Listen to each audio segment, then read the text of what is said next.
दखरा एबसु आरो sports association जथायै 28थि एनुवेल कम्पिटिशन जे फाथिदों सा 12 मुंख्लंनि मुङाव बड'लेण्ड मुंख्लं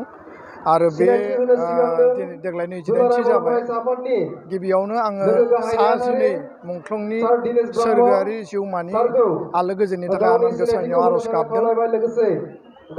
बाथ्राया जाहैबाय जे दुलाराय बर' फरायसा आफादनि बानजायनायाव दखरा जिल्ला जोंनि ओनसोलाव बा जिल्लाफोराव बड'लेण्ड मुंख्लंफोरनि मुंखौ जुगामि खालामनो थाखाय आरो बिसोरनि गोसोखांथियाव बेबायदि टुर्नामेन्टखौ फालिबोदों। खाग्राबारि दखरा दुलाराय बर' फरायसा आफादा जोबोद खस्थ'नि गेजेरजों रां रुफानि आंखालावब्लाबो आरो स्पोर्ट्स एसोसिएशना मुंख्लंफोरनि जि कन्ट्रिबिउसन आरो बिथांमोननि जिखिनि हाबा मावलांनाय बेखौ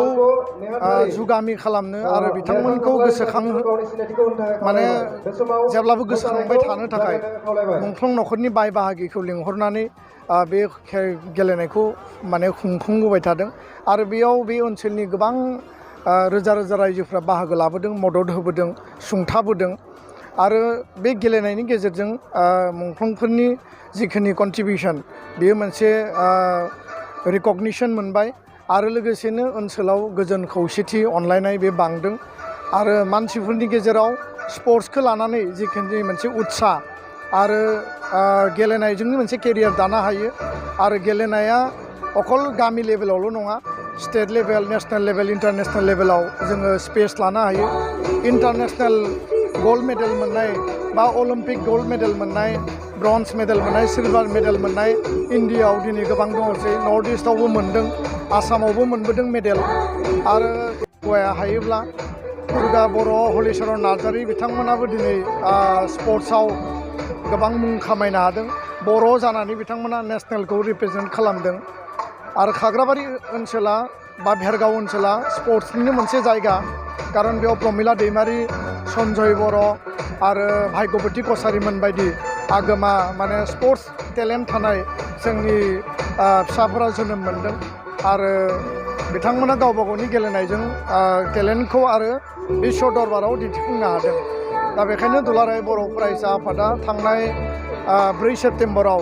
जोंनि मिरु आफादनि बड'फा हाउसआव जों बिटिआरनि 10टा डिस्ट्रिक्ट स्पर्ट्स एसोसिएशनखौ लानानै सावरायदों।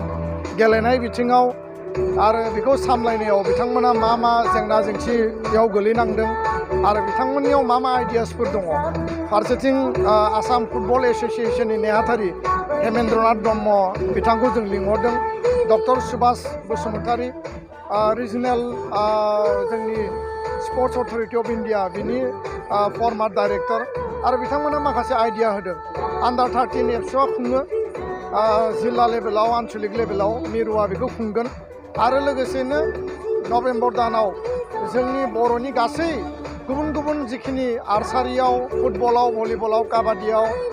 बा बक्सिङाव जायफोर प्लेयारफोर दङ आरो जायफोर रिटायार्ड पार्सनेलिटिस